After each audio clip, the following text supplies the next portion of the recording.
सोमजाई माता तीर्थयात्रेमध्ये मी सुषमा आपलं सहर्ष स्वागत करते. आज आपण पाहणार आहोत उज्जैन यात्रेतील दुसऱ्या दिवसाचे काही क्षण. त्याआधी माझ्या चॅनलला सबस्क्राईब करा आणि नवनवीन व्हिडिओ पाहण्यासाठी बेल आयकॉनला क्लिक करा.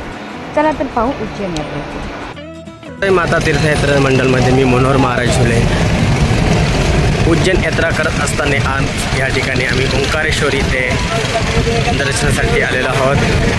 अशा प्रकारे सुंदर अशा वातावरणामध्ये या ठिकाणी सोमजाई माता तीर्थयात्रे करू सर्व आलेले आहेत.